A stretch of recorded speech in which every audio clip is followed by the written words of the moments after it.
Orang yang benar-benar soleh dan mukmin adalah orang yang beriman kuat di dalam hati, dalam waktu yang sama memiliki amal yang segunung, dan insya-Allah dengan redha Allah Subhanahu wa taala dia akan masuk ke dalam syurga dalam keadaan selamat, tenang dan bahagia.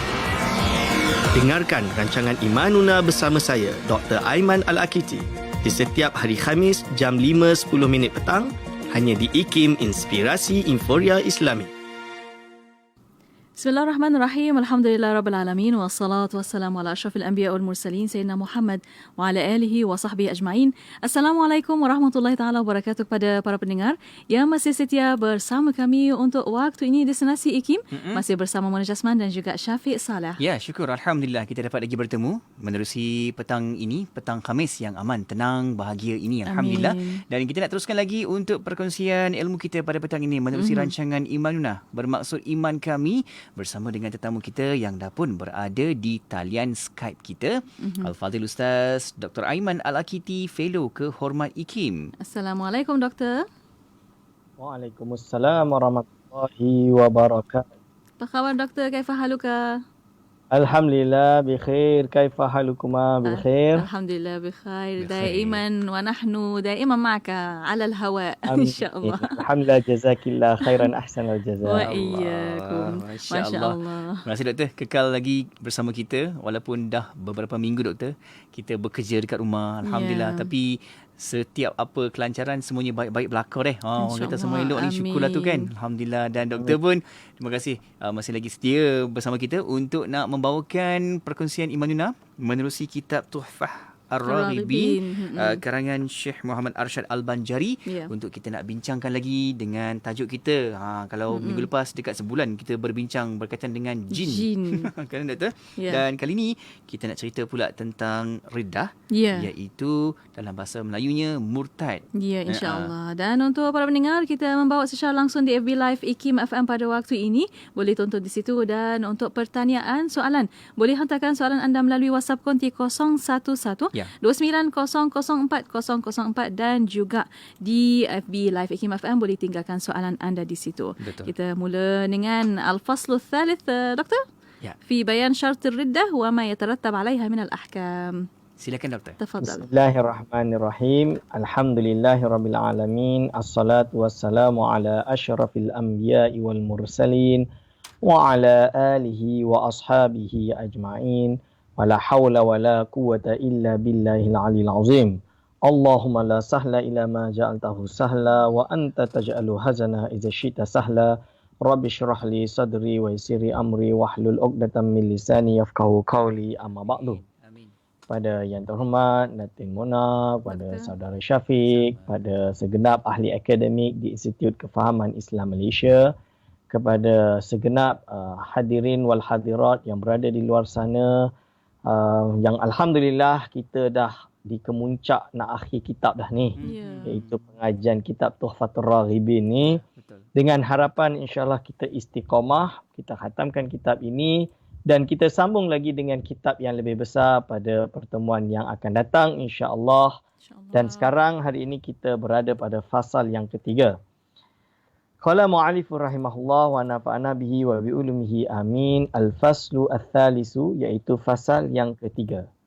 Fi bayani syarti riddati wa ma yatarattabu 'alaiha minal ahkami. Iaitu menyatakan syarat terjadinya riddah. Syarat terjadinya riddah. Apakah itu riddah?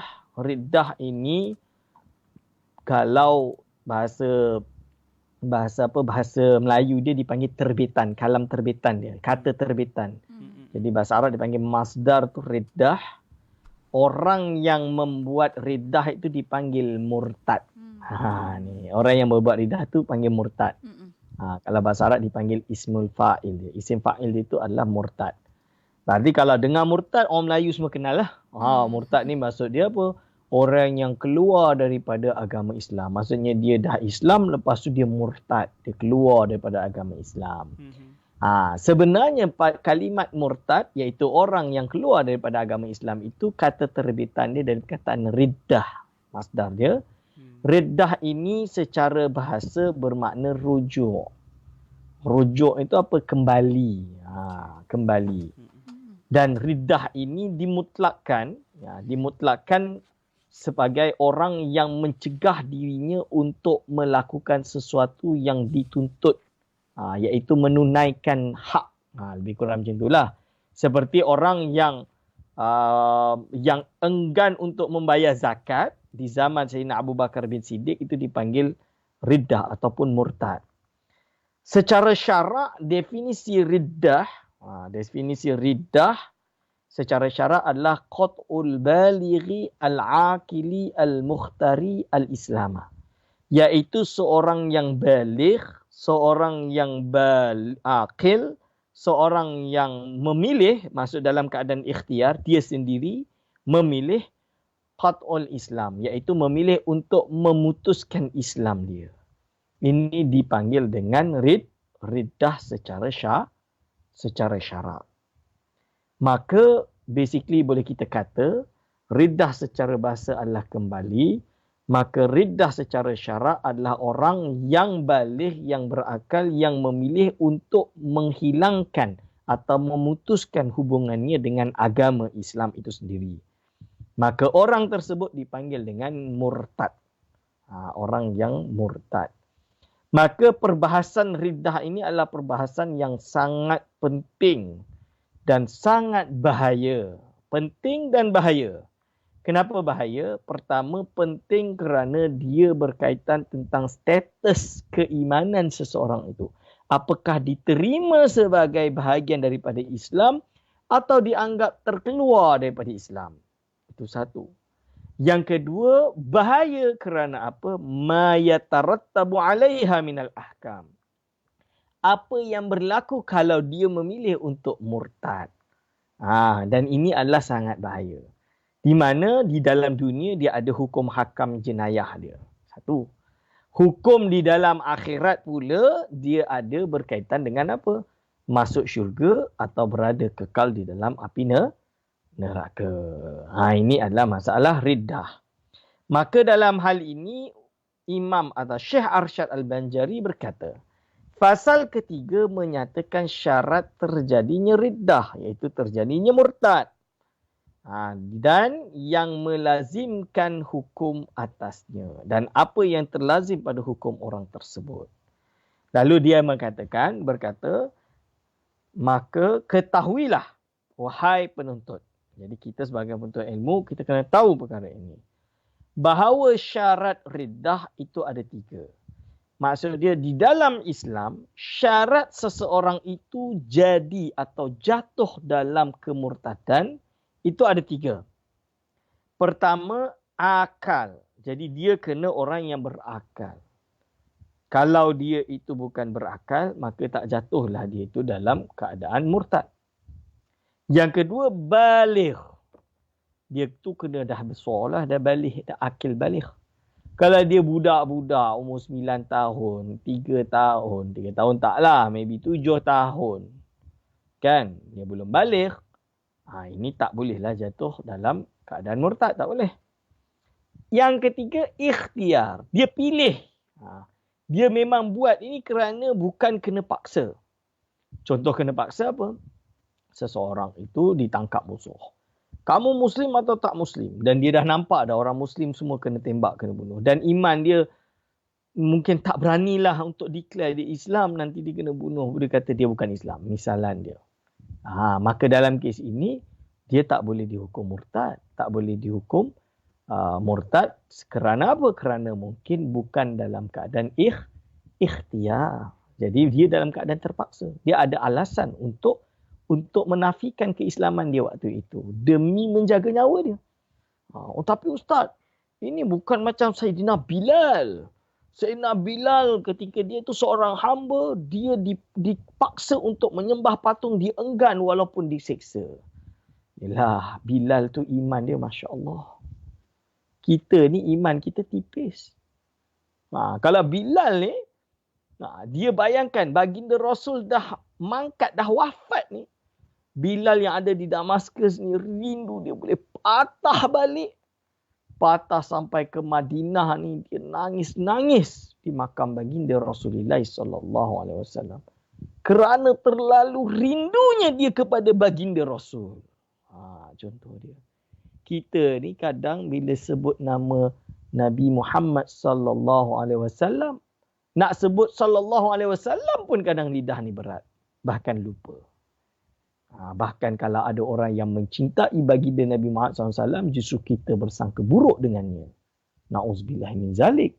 Kita sepatutnya bahagia kerana umat Islam mencintai baginda Nabi Muhammad sallallahu alaihi wasallam. Berarti itu yang ketiga adalah ikhtiar. Okey, insya-Allah kita akan sambung setelah ini. InsyaAllah. Alhamdulillah. Terima kasih doktor atas pencerahan, dan untuk waktu ini kita berehat seketika. Kita akan kembali selepas ini. Terus setia bersama kami. Negeri Sembilan 102.7 FM. Bismillah, alhamdulillah, wassalatu wassalamu ala rasulillah. Alhamdulillah masih bersama kami pada waktu ini untuk rancangan Imanuna. Betul, kita masih lagi bersama dengan yang berbahagia Dr. Aiman Al-Akiti, Fellow Kehormat IKIM, dan kita sedang bersara langsung di Facebook Live IKIM FM. Anda boleh tonton secara langsung di situ rancangan kita pada petang ini, dan jangan lupa kalau ada pertanyaan, persoalan boleh hantarkan kepada kita di talian WhatsApp konti 011290040004, juga di Facebook Live IKIM FM. Letakkan soalan dan juga pertanyaan anda di ruangan komen. Dan untuk waktu ini bersama Dr. Aiman untuk sambungannya. Silakan doktor. Ya. Bismillahirrahmanirrahim. Qala mu'allifur rahimahullah wa nafa'ana bihi wa bi ulumihi amin. Maka tiada terjadi riddah orang yang gila kerana ketiadaan akal. Jadi diterangkan syarat yang pertama tadi. Dan tiada terjadi riddah kanak-kanak kerana ketiadaan baligh. Jadi dia belum baligh, tak adalah. Dan tiada terjadi riddah orang yang digagahi kerana ketiadaan ikhtiar. Orang yang digagahi maksud dia orang yang dipaksa. Yang mana nyawanya terancam dan dia takut, lalu dia pun melafazkan suatu kalimat yang menyebabkan murtad, maka jatuhlah murtad atau tidak? Jawapannya tidak. Kerana apa? Kerana dia kena paksa. Syahdan, jikalau seseorang itu murtad kemudian ia gila, dia tiada dibunuh di dalam gilanya, ditakhirkan dia hingga sembuh daripada gilanya. Maksud dia apa? Ini kes ada orang mungkin terlalu marah, lepas tu dia itu pun melafazkan kalimat yang murtad. Maksud dia pun murtad. Dan setelah murtad tu dia jadi gila. Mungkin sebab stres tadi tu kan. Dia pun jadi gila. Maka kondisi dia macam mana? Ni dah gila dah ni. Kalau kita bunuh sebab tadi sebelum dia gila dia dah murtad dulu. Kita kena hukum dia. Tunggu dulu. Maka apa yang dicerangkan oleh Syekh Arsyad Al-Banjari, dan apabila sabitlah riddah seseorang dengan bayinah, iaitu bayinah ni apa? Bayinah ini suatu bukti. Bukti yang kukuh. Sabit memang dia tu murtad. Atau dengan ikrarnya. Wajiblah menyuruh dia taubat. Maka wajiblah disuruh dia bertaubat tanpa bertangguh. Jadi, kalau dia dah gila, maka tunggu dia sembuh. Kan? Tunggu dia sembuh. Jadi tak boleh terus hukum. Tak boleh. Kena tunggu dia sembuh, barulah nanti ditanya tentang kenapa betul ke lafaz ni macam ni. Engkau taubat nak taubat tak? Nak terima tak? Okey. Atau suruh dia taubat. Jadi apa? Apapun itu, seseorang yang melakukan murtad, dengan macam mana kita kata dia murtad sekalipun, kita tidak boleh hukum bil qat'i bahawa dia telah kufur. Tak boleh. Dia telah murtad. Tak boleh. Dia tetap kena bawa ke pengadilan, dan apabila sabitlah riddah seseorang itu dengan bayinah, ada bukti. Buktinya engkau tulis di dalam buku ini. Ini buku engkau tak? Okey, ini buku siapa ni? Buku engkau, nama-nama engkau. Okey. Engkau mengatakan dalam buku ini A, B, C, D, E. Kalam ini secara fiqh adalah kalam yang menyebabkan engkau boleh terkeluar daripada Islam atau murtad. Betul ke tidak engkau tulis ini? Dia tengok-tengok balik. Ni ulang kita tinggal koma ni. Kalau ada koma ni, tak adalah maksud dia macam tu. Okey. Dia bukan. Contoh dia. Ya. Atau bila dia check, saya tulis ni tapi maksud saya macam ni. Maksud dia itu tidak menunjukkan dia jatuh dalam kekufuran. Maka tak boleh kufurkan dulu. Faham? Sebab niat dia lain. Dia tak ada ikhtiar. Dia qasdu dia lain. Tapi ni dah tak boleh nak takwil. Tak, maksud saya macam ni tuan. Bukan macam tu. Itu tak boleh nak buat apalah. Kita kena ihtimalkan pada kehendak dia. Bukan kehendak kita. Paling-paling pun kita kata, buku ni tak boleh lah. Kena ban lah. Sebab apa? Kerana akan menyelewengkan orang banyak. Mengelirukan orang banyak. Itu boleh. Dia jatuh kafir? Tak boleh. Tunggu dulu. Tak boleh lagi. Kecuali kita tanya makna dia ni apa? Betul ke engkau kata bahawa semua agama ini benar dan masuk dalam syurga dan diredai oleh Allah? Orang yang menyembah selain Allah Subhanahu Wa Taala misalnya dia. Contoh dia. Ini macam mana? Kalau menurut saya memang Islam mengatakan bahawa semua agama ini dalam kebenaran, dalam erti semua agama ini boleh masuk dalam syurga Allah Subhanahu Wa Taala dan diredai Allah. Ini kena cek dulu. Macam mana? Kalam ini boleh kalam yang menyebabkan seseorang itu ditolak dalam Islam. Maksud dia apa? Kerana semua agama ni kan mengajar kebaikan. Tapi kalau masuk syurga tak tu tergantung Tuhan lah, tergantung Allah SWT. Dia jelas kalau pluralisme ditolak di dalam Islam. Misalan dia. Berarti tak boleh lagi. Tapi kalau dia mengiyakan, ini boleh jatuh dalam kemurtadan. Contoh dia. Dia kena bagi tahu kalam ini adalah kalam yang boleh seseorang itu menyebabkan murtad. Kena jelaskan pada dia. Ini adalah kalam yang menyebabkan orang itu boleh terkeluar daripada Islam. Kau kena taubat daripada kalam ini. Suruh dia taubat, istitabah. Ini yang dimaksud oleh mu'alif tadi.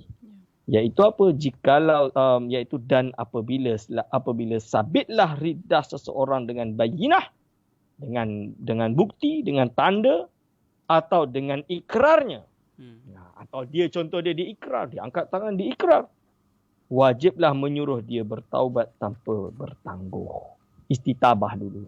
Siapa tahu waktu dia ikrar tadi tu dia tengah mabuk. Jadi kita tak boleh terus hukum. Dan jika ia bertaubat daripadanya, terimalah taubat dia. Jadi tiba-tiba tak maksud saya bukan macam tu. Saya niat macam ni. Jadi entah salah tulis ni.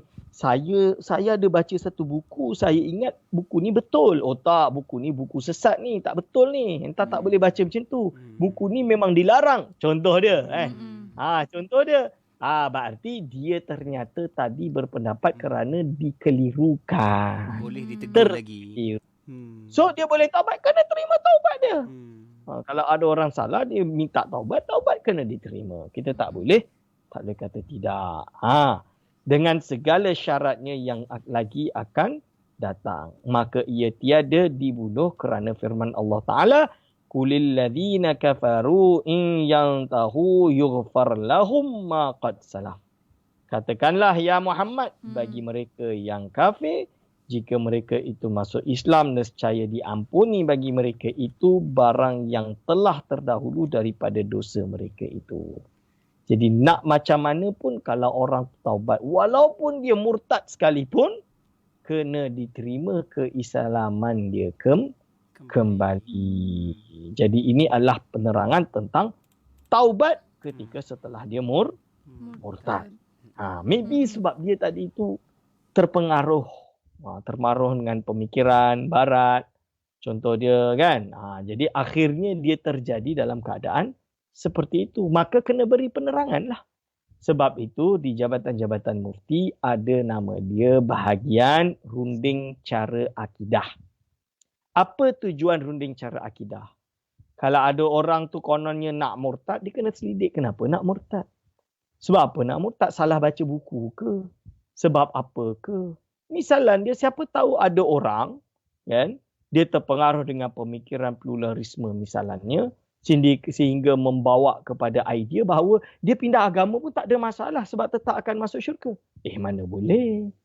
Kan?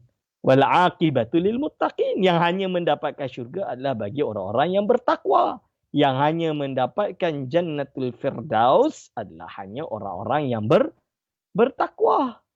Maka tak betul lah orang yang menganggap pluralisme itu adalah ajaran yang betul. Misalan dia. So kena bagi tahu dia.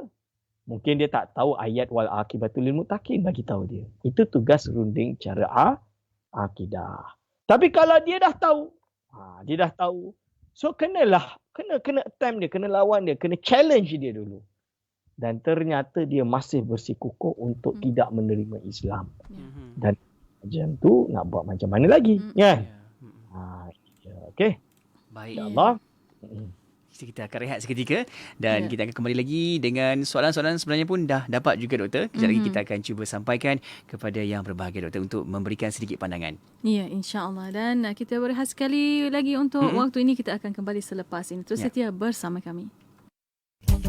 Rutin harian saya setiap pagi, perkara pertama saya buat ialah minum 2 sudu serai mas kurma Hidayah Plus. Dengan pengambilan secara berterusan, Alhamdulillah semua kerja dapat diuruskan dengan baik dan bertenaga sampai ke malam. Serai mas kurma Hidayah Plus ni adalah nutrisi tambahan semula jadi. Untuk kekal bertenaga, saya dah cuba serai mas kurma Hidayah Plus. Anda bila lagi? Terus dapatkan serai mas kurma Hidayah Plus di seluruh toko-toko jamu seluruh Malaysia. Hubungi kami di talian 013-782-5282.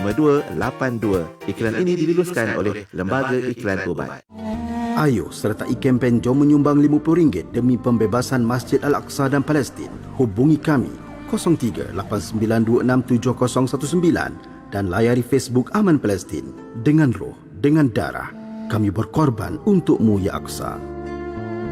Bang, ni campur ni satu lagi. Berapa bang? Okey, kejap. Ni harga dia. Murahnya bang. Radio IKIM sedang mempromosikan pakej iklan kombo dari Oktober sehingga Disember 2020. Beli banyak-banyak dapat murah. Wow, tempah sekarang sementara masih ada. Hubungi 012-686-9236 atau 017-345-2564. Tertakluk kepada terma dan syarat. Ada satu lagi nilai oleh orang-orang Jepun, Kaizen, continuous improvement, apa putih kata, peningkatan prestasi secara berterusan. Kita ni kalau kita dah berjaya, kita sudah tidak membuat peningkatan dan kita akan repeat ataupun mengulangi sesuatu pencapaian itu bertahun-tahun sampailah pencapaian itu tidak lagi relevan. Ini menjadi masalah. Orang Jepun umpamanya dia tak kira, akan terus meningkatkan apa saja yang dibuat dari masa ke semasa untuk terus meningkatkan kualiti sesuatu barangan atau perkhidmatan. Jadi kita tidak ada ni. Nilai Kaizen ni saya rasa nilai Islam perlu dipupuk di kalangan umat Islam. Kalau seseorang yang memiliki iman walau sebutir dan tidak ada baginya amalan, nescaya ia akan menyelamatkan seseorang itu daripada kekal dalam api neraka. Mungkin ia disiksa oleh Allah Subhanahu wa taala pada waktu yang tertentu dan setelah itu Allah Subhanahu wa taala mengampunkannya dan memasukkannya ke dalam syurga. Mari menghayati pengajian ilmu akidah bersama Ustaz Dr. Aiman Al-Akiti pada setiap hari Khamis jam 5.10 petang. Semestinya di IKIM, Inspirasi Inforia Islami. Inspirasi Inforia Islami hanya di Radio Institut Kefahaman Islam Malaysia. Alhamdulillah masih bersama destinasi IKIM pada waktu ini untuk rancangan Imanuna. Betul, kita masih lagi bersama dengan Al-Fadhil Ustaz Dr. Aiman Al-Akiti, Fellow Kehormat IKIM. Pada petang ini kita bincang dengan tajuk Murtad, menerusi rujukan kitab kita dalam kitab Tuhfah Ar-Raghibin karangan Syekh Muhammad Arsyad Al-Banjari. Ya, dan untuk para pendengar boleh hantarkan soalan anda melalui WhatsApp konti 0112900404 dan juga boleh tinggalkan soalan anda di FB Live IKIM FM. Betul. Kita nak sambung sedikit lagi doktor untuk bicara selanjutnya sebelum kita dapatkan soalan-soalan dari pendengar kita. Silakan. Bismillahirrahmanirrahim. Qala mu'allifu rahimahullah wa nafa'ana bihi wa bi ulumihi. Amin. Dan jika ia enggan daripada bertaubat, maka wajib dibunuh dia dengan memotong lehernya dengan pedang, kerana sabda baginda Nabi Muhammad sallallahu alaihi wasallam, man baddala dinahu faqtuluh. Barang siapa menggantikan agamanya dengan agama yang lain, maka bunuhlah dia. Jadi ini hukum asal daripada murtad adalah dengan hukuman, iaitu hukuman faqtuluh, iaitu dibunuh. Walau bagaimanapun, perkara ini perlu difahami dengan sesuai konteks. Masa konteksnya macam mana kita berada di Malaysia, kita ada undang-undang, ada ketetapan dan kita kena ikut cara undang-undang. Lebih-lebih lagi, kita kena faham bahawa masalah kemurtadan, ia adalah merupakan wilayah kerajaan, bukan wilayah seseorang peribadi. Maka kita tidak boleh mengambil tindakan atas kehendak kita sendiri. Sebab itu mu'alif berkata lagi, adapun yang memerintahkan untuk membunuh dia itu raja atau naibnya. Jadi dia mesti raja atau naibnya. Mesti kerajaan, mesti ada undang-undang, mesti ada ketentuan, mesti ada hakim, mesti ada persidangan. Dan mesti ada semua dari baru boleh. Dan jika yang membunuhnya itu lain daripada raja atau naibnya, maka ditakzirkannya jua. Maka nak tak nak, orang yang buat undang-undang sendiri, yang memilih untuk mengambil hukum berada pada tangan dia sendiri, perlu diadili, perlu ditakzir, perlu dihukum, perlu dibawa ke mahkamah untuk dibicarakan dan perlu dihukum kerana telah mengambil hak atau tugas kerajaan. Jadi itu bukan tugas dia, itu adalah tugas kerajaan. Berarti kesimpulannya urusan perkara murtad, benda ini adalah urusan kerajaan. Kita jangan sewenang-wenangnya, semudah-mudahnya untuk mengambil tindakan dengan sendirinya.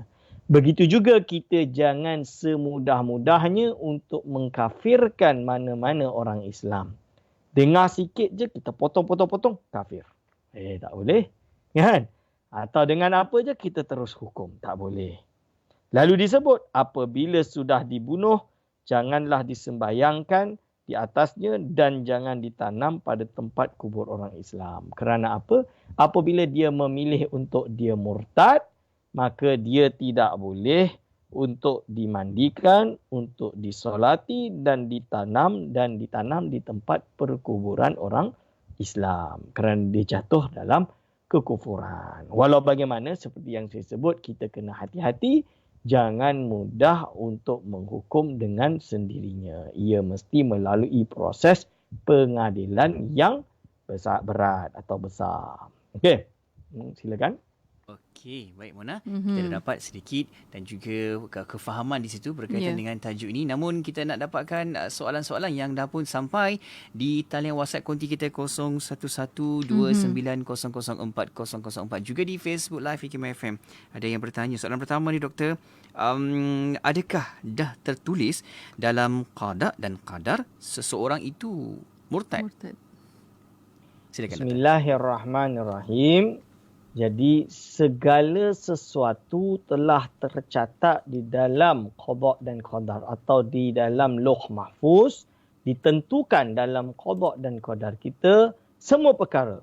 Sama ada kaya, miskin. Kahwin, tidak kahwin. Anak berapa, tak ada anak. Dari segi pekerjaan, apa. Begitu juga iman dan kufur. Ini sudah ada ketentuannya. Sebab itu kita berdoa, ya Allah, jauhkanlah kami daripada qada, su'ul qada. Su'ul qada ini apa? Iaitu ketentuan yang buruk. Kita berdoa kepada Allah, ya Allah, sabitkanlah hati kita dalam keadaan iman. Kita tak tahu. Kita tak boleh kata. Kalau macam tu, kalau orang kafir itu memang Allah lah tentukan dia kafir. Nah, memang hakikat dia Allah yang menentukan siapa yang iman, siapa yang kufur. Tapi kita tahu tak besok tu kita iman atau kufur? Kerana kita tidak tahu, kita berusaha kita sentiasa berada dalam keimanan. Bila ada saudara kita yang tak ada ilmu, kita berusaha untuk mengajar dia supaya dia ada ilmu, supaya dia jelas dan tegas berada dalam keimanan. Nah ini. Jadi kalau ada orang murtad, itu sudah ditentukan dalam qada dan qadar. Kerana kita tidak tahu, kita tak boleh judge. Itu cerita dia. Okey. Terima kasih doktor atas pencerahan. Dan ada satu soalan lagi pada waktu ini. Bertanya, bagaimana kita nak melawan grup WhatsApp menghina Islam? Ya. Bagaimana doktor?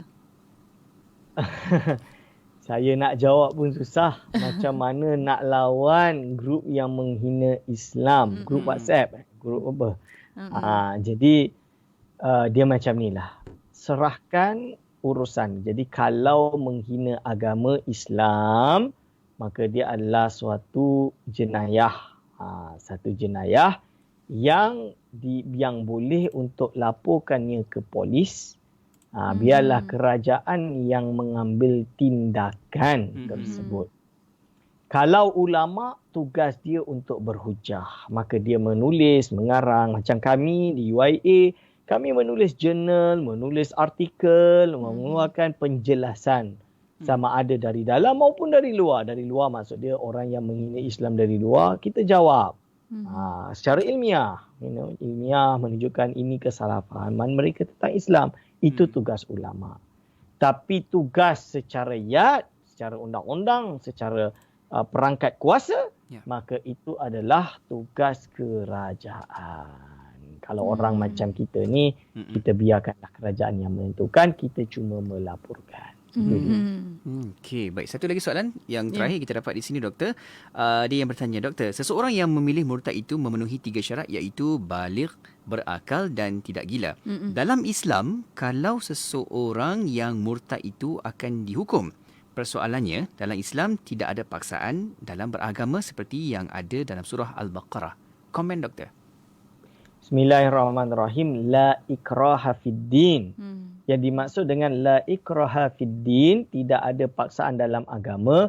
Ketika seseorang yang tidak ada hidayah dalam Islam, contohnya orang-orang yang bukan Islam, orang yang bukan Islam, orang Kristian, orang Yahudi dan lain-lain misalnya, dan mereka belum masuk Islam, kita tidak boleh memaksa mereka untuk memeluk Islam. Paksaan itu tak boleh, dilarang. Kerana la ikraha fid din. Akan tapi apabila seseorang dalam Islam dan memilih untuk merusak agamanya sendiri, contohnya dia merusakkan agamanya sendiri, dia lahir dalam keadaan Islam, dia belajar dan dia memilih untuk merusak agama Islam, menganggap Islam itu tak benar, ini adalah jenayah atau kesalahan riddah. Walau bagaimanapun, hukuman tadi itu adalah hak kerajaan. Bukan hak kita sebagai masyarakat. Kita tak boleh, itu kita serahkan kepada kerajaan. Kerana saya bagi contoh, dalam bab murtad ada pendapat ulama yang memilih bahawa seseorang yang murtad justru dia dipenjara untuk sampai dia bertaubat. Jadi di brainwash lah lebih kurang untuk sampai dia bertaubat dan sentiasa kekal di dalam Islam. Itu contoh dia. Okey. Ya, alhamdulillah. Okey, doktor. Terima kasih banyak atas pencerahan. Dan ada satu soalan baru masuk ni, doktor. Baru kami terima. Bertanya, kalau orang anti hadis dan sunnah, macam mana, doktor? Kena taubat ke? Okey. Bismillahirrahmanirrahim. Anti hadis, anti sunnah maksud dia menolak sunnah sebagai hujah di dalam agama. Bila kita kata sunnah, sunnah yang mana? Sunnah yang jelas sabitah. Sabitah itu sabit. Saya bagi contoh, Sahih Bukhari. Sahih Bukhari ini kesahihannya diijma'kan oleh seluruh ulama dan umat. Dia adalah kitab yang sahih setelah Al-Quranul Karim. Ada orang memilih untuk menganggap Sahih Bukhari ini bukan sumber. Inilah perangai orang Islam pergi buka dan baca kitab Sahih Bukhari. Tak betul. Kena baca Al-Quran saja. Jangan baca Sahih Bukhari. Kerana Muhammad itu manusia. Walaupun mungkin hadis itu sahih, tapi dia manusia dan dia boleh salah. Misalan dia. Jangan nanti kafirkan saya pula. Alhamdulillah, saya bagi contoh. Maka dalam kes ini salah. Kerana apa? Nabi Muhammad SAW adalah maksum. Semua perbuatan, ucapan dan penetapannya, takrirnya adalah dianggap sebagai sunnah dan menjadi sumber di dalam Islam. Kadang-kadang sumber untuk menjelaskan Al-Quran, kadang-kadang sumber untuk menasahkan Al-Quran, kadang-kadang sebagai sumber, sebagai panduan kita umat Islam seluruhnya. Okey. Tapi of course lah kita kena bilang antara yang sahih dan tidak sahih. Maka orang yang anti hadis seperti ini perlu diambil, perlu untuk dimuhasabahkan, diinterview sampai dia bertaubat. Mungkin dia salah baca buku sehingga terjadi pemikiran menyeleweng. Itu dia. Okey, doktor, kita dah sampai di hujung pertemuan, doktor. Mungkin di hujung ni sedikit kesimpulan dan juga kata-kata akhir dalam tajuk kita pada petang ini, doktor. Kesimpulan pada pengajian petang hari ini, petang hari ini adalah iaitu inilah pengenalan kepada murtad, iaitu murtad orang yang memilih untuk keluar daripada Islam, dan kita kena tahu bahawa ia adalah perkara yang paling keji di dalam Islam. Kita doakan supaya kita, anak kita semuanya sabit dalam Islam. Dan dikuatkan iman. Dan istiqamah insya-Allah meninggal dalam keadaan beriman. Aqulu qauli hadza astaghfirullah wa lakum. Alhamdulillah. Terima kasih doktor atas perkongsian pada petang ini. InsyaAllah semoga apa yang dibawakan ini masih lagi kita nak dapatkan kefahaman dan juga tahu bagaimana untuk terus menjaga hati jiwa kita dan juga iman kita ini kukuh kepada Allah Subhanahu Wa Taala dalam agama Islam ini. Amin ya rabbal alamin. Terima kasih banyak-banyak Dr. Aiman. Jazakallah ana kull khair. Doktor, insya-Allah kita jumpa lagi. Assalamualaikum. Waalaikumsalam warahmatullahi wabarakatuh. Syukur. Alhamdulillah. Terima kasih juga kepada anda yang tonton di Facebook Live IKIM FM. Dan jangan lupa boleh buat ulang kaji sebenarnya, Muna.